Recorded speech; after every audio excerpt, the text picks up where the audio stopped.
Hello and welcome to the Sonic Cinema podcast. My name is Brian Scuttle and thank you for joining me at www.sonic-cinema.com.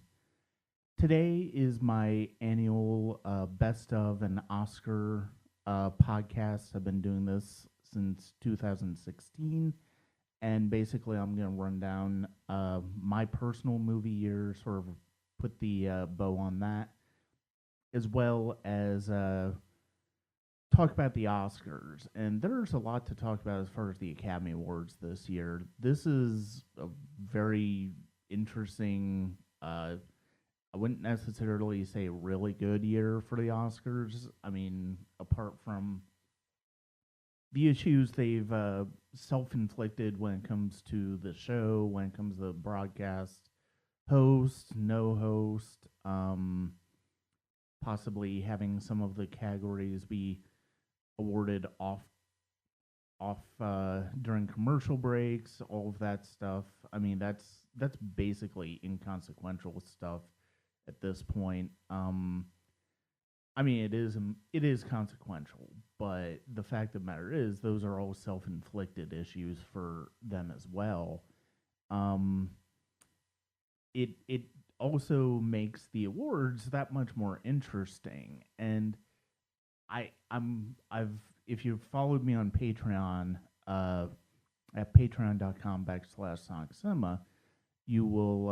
I just wrapped up my Oscar nomination discussion because I finally saw all the nominated films that I was going to get to, and it's a bit of a weird year. I'm not really sure how I feel about this year overall. As a film year, I think it's very good. When it comes to the Academy Awards, though, there's something be desired left to be desired in a lot of these categories. Um, and it's funny when I was doing my personal Oscar picks of the nominees. What I found was there were like three or four films I think that sort of dominated the conversation. Um there really weren't too many outliers for me where it's like, oh, just a single film here or there, single really boiled down to Roma, A Star is Born, If Beale Street Could Talk, and The Favorite. With First Man being a technical one for me. And that's interesting because of the fact that it's like usually my personal choices when it comes to the Oscars can be a bit more diverse. I usually don't have a handful of movies predicting for me being ones that would I would predict to win.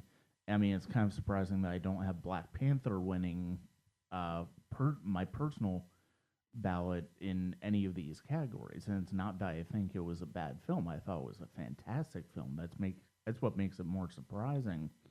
Um, I would gladly put in my top choice as far as original score and original song, but the problem is Shallow from A Star is Born is just a bit better than all the stars. And the score for If Beale Street Could Talk is just a hair better than the Black Panther score, which if it wins, I'm not going to complain in any way, shape, or form.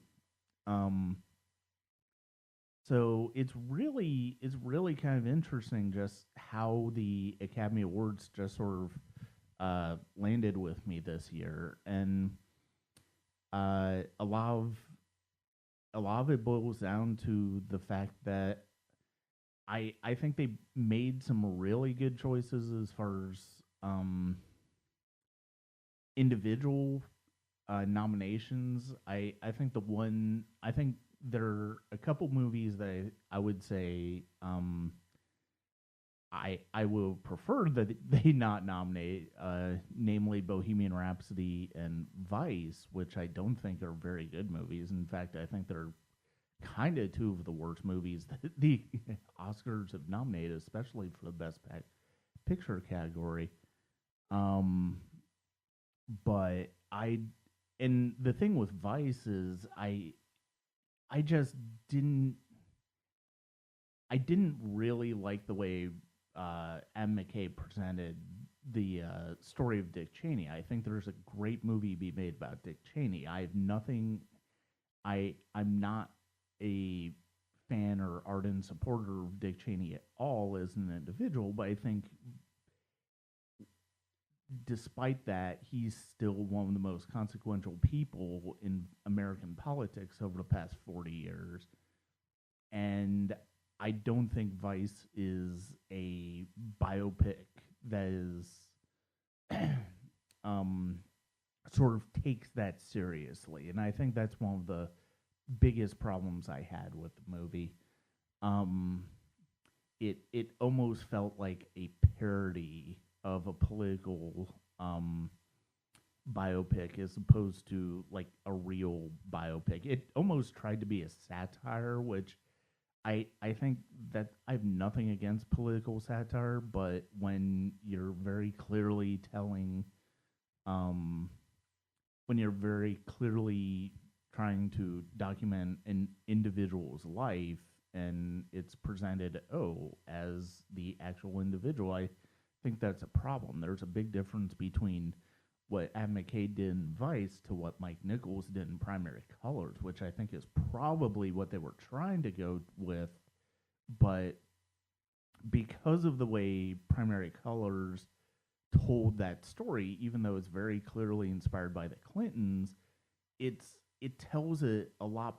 It manages that balance a lot better, and I just don't feel like Vice did that well.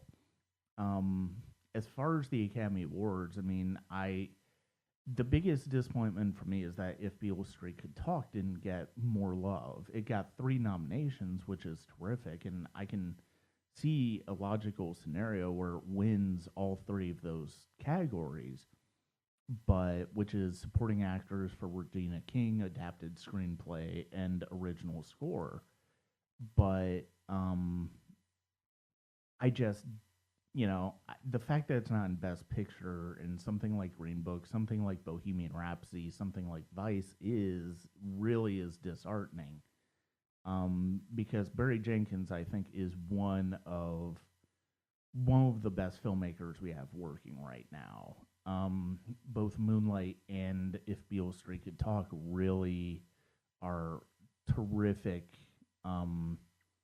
examples of how well he can tell a story and make it work. And If Beale Street Could Talk really floored me when I saw it just after Christmas.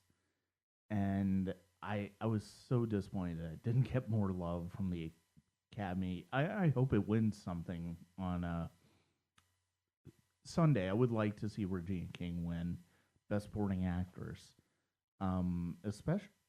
especially. But yeah, that's the way it goes at some point, and sometimes, and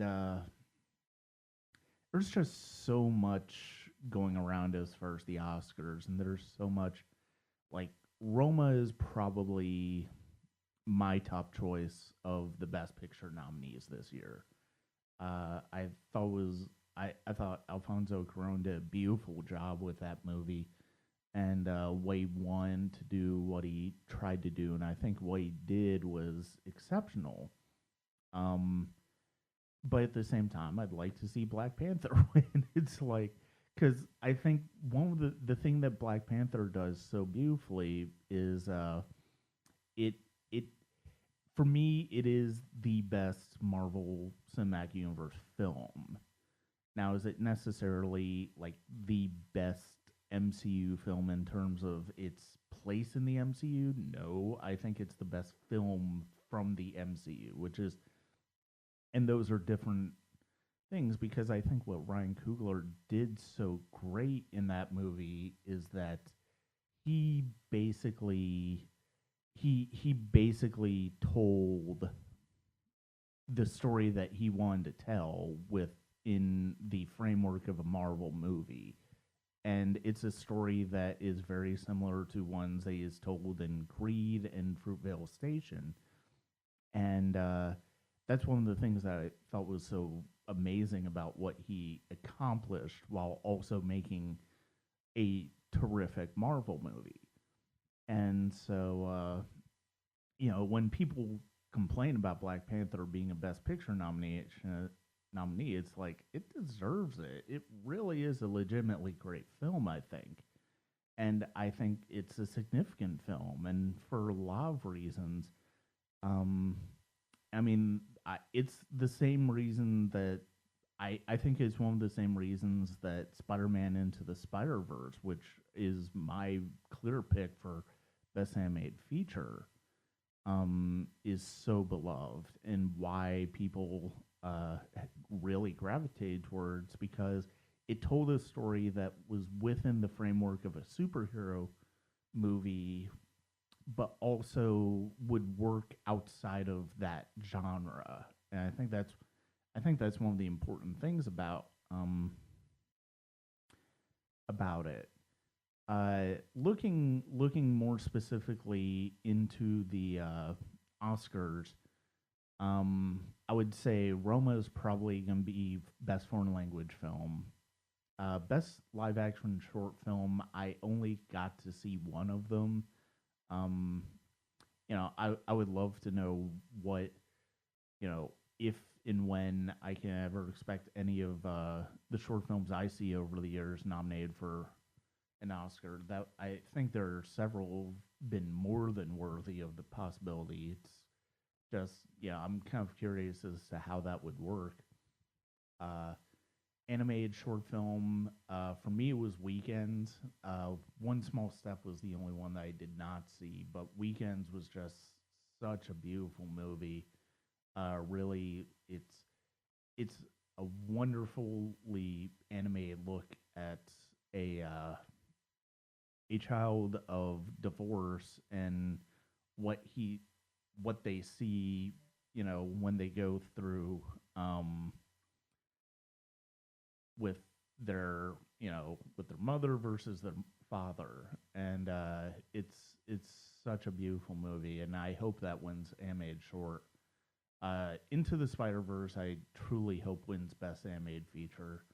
All of Dogs is really good. Incredibles 2 is fine, but it really needs to be Into the Spider Verse for not only the visual imagination of the movie, but just the fact that it's probably one of the best animated films of the past decade. I would put up against any one of the previous winners here.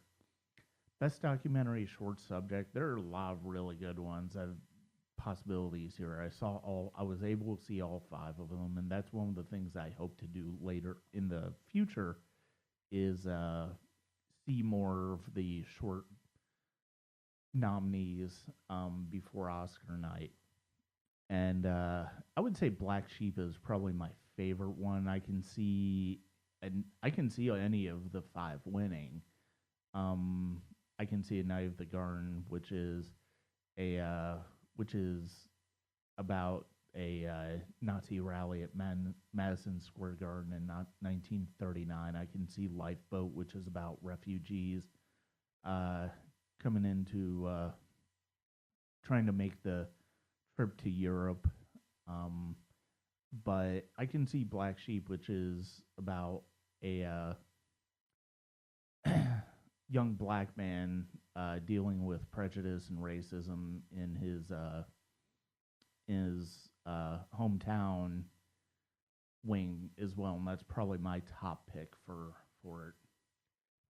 Documentary feature. Unfortunately, I missed Free Solo. I do want to see it, and hopefully, I'll get a chance to see it sometime soon. Mind the Gap was a wonderful movie that I'll discuss a little bit more when it comes to my top 10. And RBG was a really good documentary on Ruth Bader Ginsburg. Um, I can see Free Solo winning, but I would love to see Mind the Gap. The big disappointment is the fact that Won't You Be My Neighbor didn't get nominated, and that really disappoints me because it was a fantastic movie, um, and it it really did deserve to be considered in this category. Best visual effects. This is a really good list, actually. All five of these were really good in here. I really hope First Man wins. First Man was. Uh, I wasn't a huge fan of the movie overall. I didn't love it the way a lot of other people did, but I thought it was, from a technical standpoint, it was brilliant, and the visual effects were a big part of that. So while it would be great to see Ray Player One or even Solo, um, which Ray Player One is my favorite movie of the year. When I do hope it's First Man. I do hope First Man takes it and gets some recognition. The sound categories for me, it boils down to First Man as well. Um, I can there are some legitimately good choices here though. I really, I mean, Bohemian Rhapsody was fine as far as sound, but I really hope it doesn't win. Um, Black Panther, I think would be fine nominee, fine win. A Star is Born for sound mixing. I could see Quiet Place for sound editing. I could see, but I really do hope First Man wins both of those because it's it. Like I said, from a technical standpoint, was a phenomenal movie. It was a phenomenal experience. Um, for best original song this year, it's got to be "Shallow" from A Star Is Born. Uh, All the Stars was terrific. There are some good choices here. I would love to see Battle of the Buster Scruggs win, but bottom line, it's gonna be "Shallow" and deservingly so. It's a terrific song. Original score, I think, is a little up in the air. I could see any. I don't know if Terrence Blanchard is going to win, which is unfortunate because he's a fantastic composer. Um, I'd love to see Black Panther win. If Beale Street Could Talk is my top choice, that score is just so wonderful. Um, but I could also see Owl of Dogs or Mary Poppins Returns. I kind of want to say Black Panther's probably gonna win. I just have this feeling that I think if it's gonna win anywhere, I think that's gonna be a good chance for it to win. And it's a terrific score. It's probably the is probably one of the best scores in the MCU. And because that soundtrack was so good early in the year, I would like to see it get recognized, even if Beale Street Could Talk is my top choice. Makeup and hairstyling, I didn't see Border. I have a feeling Vice is going to win, even though I really didn't think it deserved it. Mary Queen of Scots was better, but I mean, really, no of these choices terribly excite me. um, but yeah, I just almost have a feeling Vice is going to win, and I wasn't that impressed with it.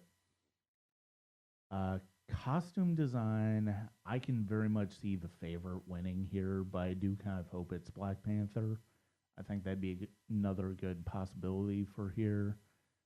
Production design, I think it could go to either the favorite or First Man. I think the favor is my personal choice, and I think it will probably have a good chance to win here.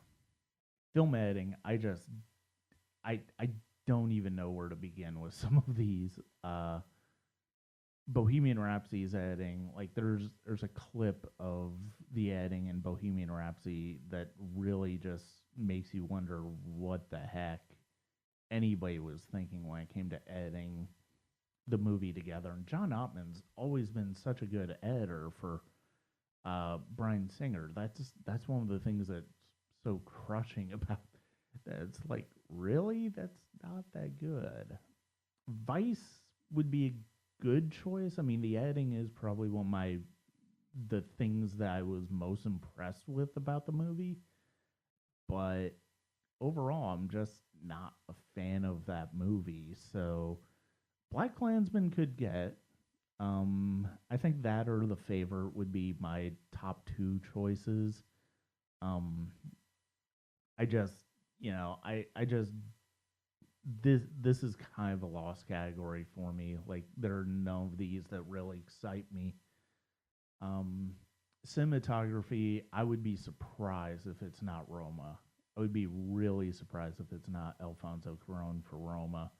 I think there are a couple of possibilities here. I never saw Never Look Away or Cold War. I do hope to see those at some point, but I think it's going to be Alfonso Cuarón. He's been a very clear choice throughout the entire process. The screenplay nominations are interesting. I mean, my top choice for adapted is If Beale Street Could Talk, but honestly, I can see Can You Ever Forgive Me, which recently won the Writers Guild, getting it. But I can also see Black Klansman, which might be Spike Lee's uh, best possibility for an Oscar this year. Um, and I do want to see him win a competitive Oscar. This might be, and I think Black Klansman would be a more than worthy selection for him to win for. So adapted screenplay, my choice is If Beale Street Could Talk, but part of me does want it to be Black Klansman for Spike Lee, who's who's up for it. Original screenplay. Uh, I just I think First Reformed will probably be the choice here. I can see Green Book, which I'm not a big fan of. My top choice is The Favorite. Roma's very good screenplay, but it's much more of a director's film than anything. Vice, I'm not a fan of. So I guess First Reformed and Paul Schrader. I'm not really that excited about that category. Directing, I did not see Cold War, so I can tell you about that. Personally, I think it's basically gonna end up coming down to Alfonso Cuarón or Spike Lee. Um, if it follows with Directors Guild, I think it's gonna be Cuarón, who's been the clear favorite for the entire award season. But I can see Spike Lee getting in there for Black Klansman, uh, especially if something else wins adapted screenplay. I think that's a possibility. Um, so I do think it boils down to those two as far as the directing Oscar. So we come to the actors, and I did get to see all 20 performances here. And these are some interesting categories this year. And it's funny because I can see them each going different ways. Uh, for supporting actors, I think Emma Stone and Rachel Weisz are probably going to cancel each other out for the favorite. Um, and I hope Regina King wins. If Amy Adams wins for Lynn Chaney, and that's a possibility, but I do ultimately think it'll be Regina King. Um, I wouldn't be too terribly disappointed just because Amy Adams has been deserving for so long. I just don't think Vice is the performance for her. But yeah, if Beale Street Could Talk is my top choice, Regina King is my top choice here. Sporting actor, this is probably my favorite category of the bunch, and I think Mahershala Ali, excuse me, for Green Book could very well win his second Oscar in 3 years, and he would be completely deserving of it because he was very good in Green Book. My personal pick is Sam Elliott for Stars Born. I would love to see him win for that because he did break my heart in that movie. Um, but but I can completely see Richard E. Grant getting in there for Can You Ever Forgive Me? And you know what? It would be hard to argue with that because he was terrific in that movie. Best actors, I think, is basically going to come down to Glenn Close or Olivia Colman. Uh, I just saw The Wife. The Wife is really good, and Glenn Close is pretty good, and I could see her winning it. I could see her being worthy. She's more than worthy actress for. Olivia Colman, I would probably prefer more. Yalitza Aparicio from Roma is my top choice. I thought she was tremendous in the movie, but I feel like the momentum is sort of shifted towards Coleman, but I can definitely see Glenn Close winning as well. Best actor is basically Rami Malek. I've I've come to accept that. And he's good. And I mean, for all my issues with Bohemian Rhapsody, for a lot of other uh, things, I think he's really good in the movie. Um, is he my top choice? No, but Bradley Cooper would be my top choice, followed by Willem Dafoe as Vincent Van Gogh in At Eternity's Gate. But yeah, Rami Malek is going to win. I basically made my peace with it, and that's basically all I have to say about Best Actor right now. Best Picture is going to be interesting. I'm I'm kind of terrified that it's going to be either Green Book or Bohemian Rhapsody. Those two in Vice really drag this category down. I neither of those. The other five in this category are completely worthy of being up here. Uh, those three are not, and I really have a sneaking suspicion it's going to be Green Book or Bohemian Rhapsody. I don't necessarily see. I can see A Star Is Born sneaking in there. I can even see Black Panther sneaking in there. Um, Roma would be a surprise. If Roma would be a pleasant surprise, but Roma would be a real surprise for a lot of reasons. Not only is it Netflix, but it's also would be the first Best Picture winner that was a foreign language film. Deserving, but I don't know if it's necessarily going to happen. I'm I'm not looking forward to Best Picture this year. I will be pleasantly surprised if it's something other than Green Book or Bohemian Rhapsody, unless it's Vice. But I really don't think Vice has a chance. I think that's the only one that I feel like I can comfortably say it will not win Best Picture. Um, after a couple of years where it's like Shape of Water, Moonlight, Birdman, 12 Years a Slave, it feels like Bohemian Rhapsody and Green Book are complete steps backwards for the Academy as far as Best Picture. And that's just part of the reason that I have such strong reservations that neither of them should be uh, the Best Picture Oscar winner. Um, so that's how I feel about the Oscars this year. It's good to be. I'm glad that Georgia Film Critics got me interested in sort of following it again this year and being a part of it. Um, but once I saw like all of the Best Picture nominees, I got less and less excited about this year because I wasn't a fan of three of the big ones. So that's basically all I have to say about the Oscars. This is going to be an interesting year. Um, so with that being said, we're going to put a bow on 2018 and basically going to talk about my 10 best films of the year. And this was a really good year for movies. There are a lot of movies here that I really enjoyed watching. There are a lot of movies that I thought were fantastic movies. There are some movies I didn't think that were that great, but had some good things about them.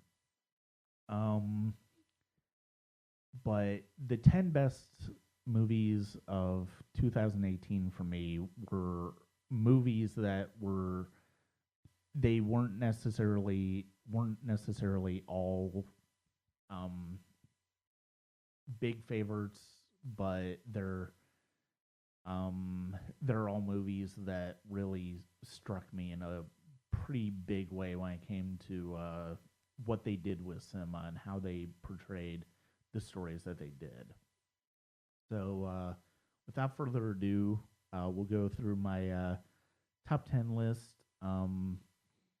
Starting with, and there are a lot of movies on here that are not on here that would completely be deserving of being on here otherwise. Boots Riley's Sorry to Bother You, Bo Burnham's Eighth Grade. Ready Player One was my favorite movie of the year. I wouldn't necessarily put it on my top 10, but it's still a really good movie. Strawberry Flavored Plastic, which is a thriller that I saw very early on in the year through a screener that was terrific and will have been on here for uh, a long time. Black Wake, which was a monster movie, uh, was fantastic.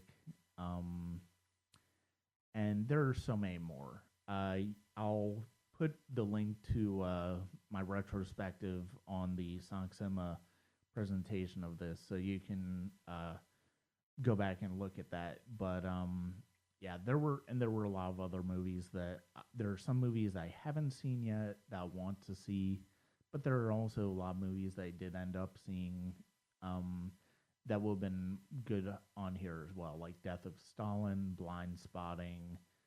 Um, those two in particular were ones that I did catch up with that I thought were quite good.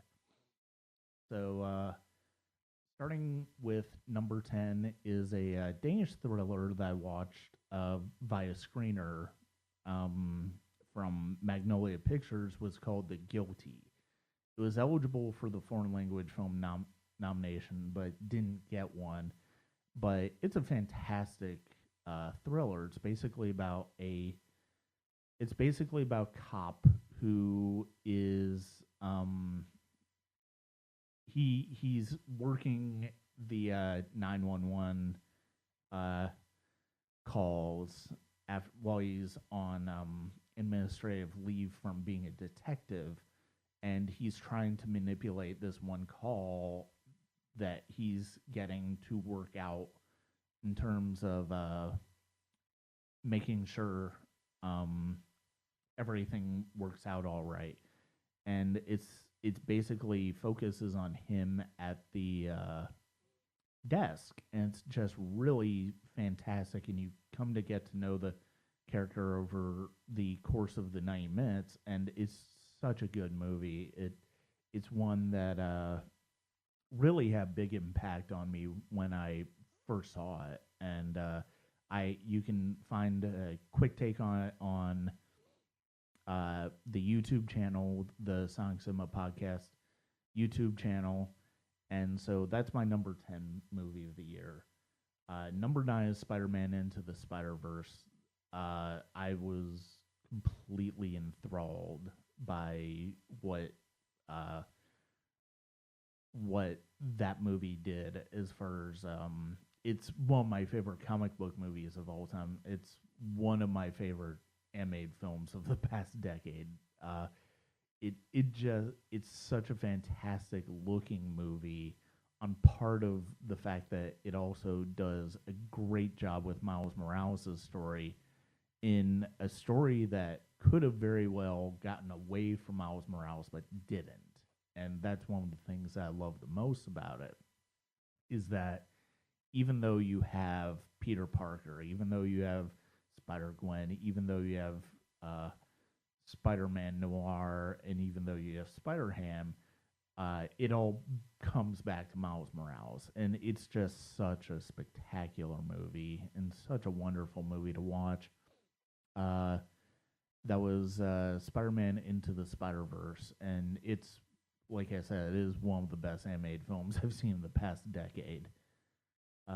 Number 8 is Ryan Coogler's Black Panther, which is, like I said, one of the best Marvel movie, probably the best Marvel movie in terms of quality, even if it's not necessarily the best in terms of what it does for the MCU. I think as far as filmmaking in general, it is the best.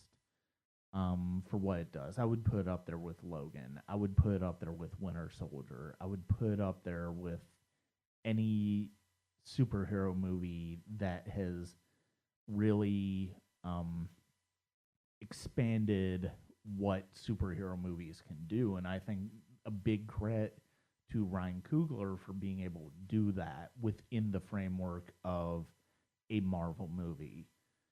And so that's Black Panther. Number 7 is Won't You Be My Neighbor, the Morgan Neville documentary on Fred Rogers. And it was one of the most emotional experiences that I had in a movie this year. Uh, it just it felt like a film that was so needed at the time, and still feel like it's needed. If you missed it in theaters, catch on Blu-ray, catch on DVD, however you can watch it, watch it. It's such it will make you a fan of Mr. Rogers, even if you're not a fan going in.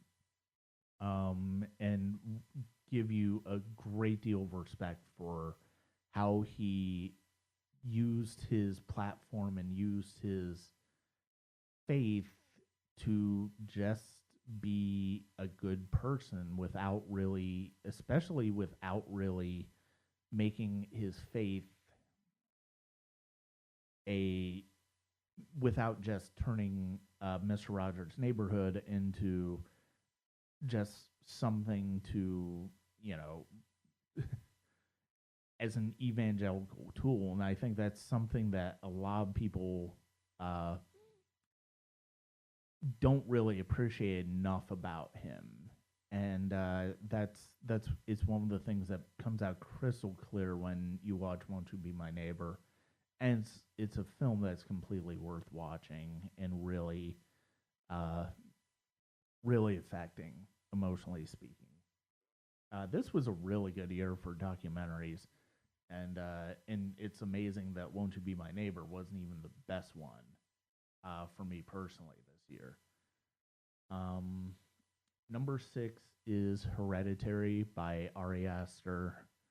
This was probably this was a horror film that just flattened me when I saw it. I mean, I understand, when I've seen people talk about it and they aren't really as big a fan of it as I am on social media. It's like I get it because yeah, especially if you're familiar with the genre, there are a lot of tropes that go on, but I think the way Aster does it is one of the things that's most impactful. It reminded me of Darren Aronofsky's Mother the previous year, in that you really either roll with it or you don't, and if you don't, it's just not gonna you're not going to it's not gonna work on you. And Toni Collette should have been nominated for an Oscar for this movie. She really should have. That's as like best actors, the best actors category going back to the Oscars this year was actually pretty good. The problem is there were 3 really great performances that I felt got ignored, and Toni Collette was one of them. And she was just sensational in the movie. And it's one of the I do think it's a movie like The Shining that is going to build in reputation over the years. And so that was my number 6 movie of the year. Number 5 is a short film from Chris Esper, who's been on the podcast many times and will continue to be on the podcast until he tells me otherwise. It's a short film basically about people dealing with mental stress, and basically sort of about the idea that we all have stress that is sort of working on us at all times. And the way he handles it in a 10-minute short is just beautiful, and it's just wonderful to watch. You get the point across really well, and it's a movie that is, if you get a chance to see it, Seek it out. I highly recommend it. This is one of those short films that I would love to see get Oscar nominated at some point. I'm curious what it would take for something like that because I would put up against any great movie from any year. I think it's a wonderful film. It's probably my favorite of his. So number 5 is Imposter. Number 4 is Roma, which I talked about a bit when it came to the Oscars.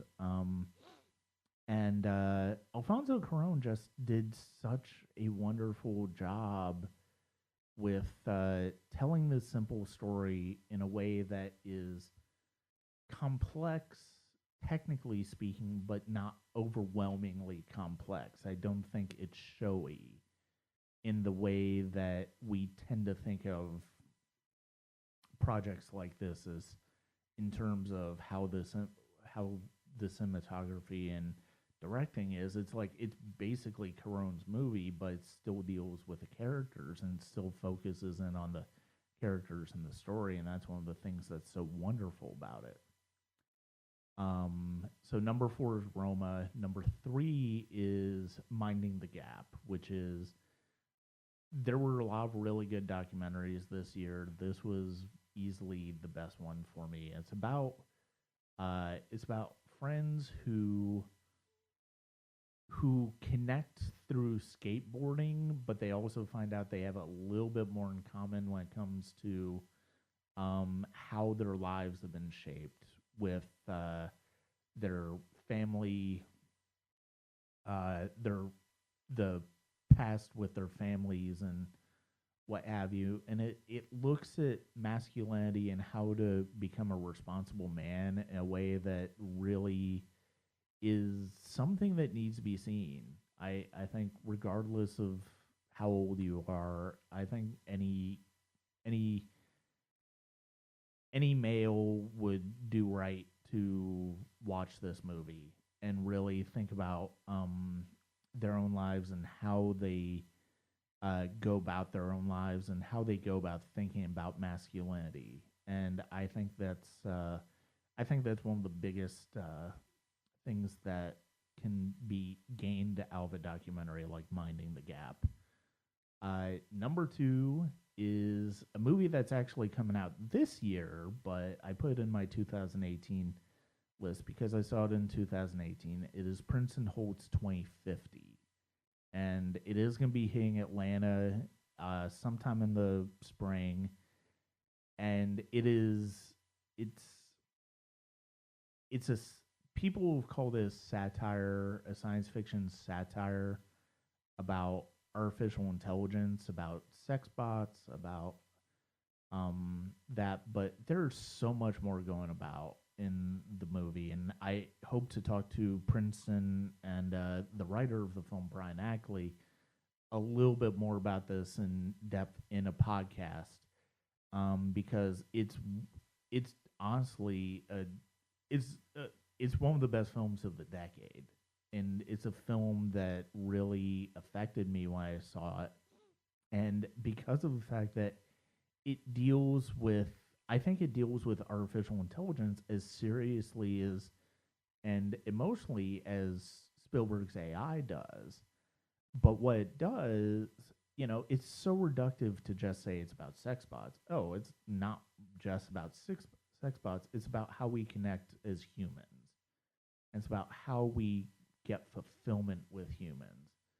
And what we might do if that's not the case anymore. And it's such a beautiful movie. I can't wait to revisit it when it does hit Atlanta because I want to see it on the big screen because it's a fantastic looking movie.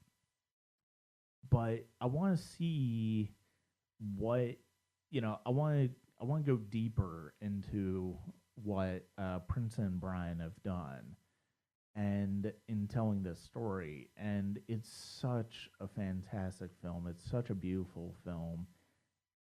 It don't let the simple tagline don't let the simple log line fool you. It's so much more than just, oh, it's a movie about sex bots in the future. No, it's about more than that. and it's one of the best films I've seen this decade. It really is.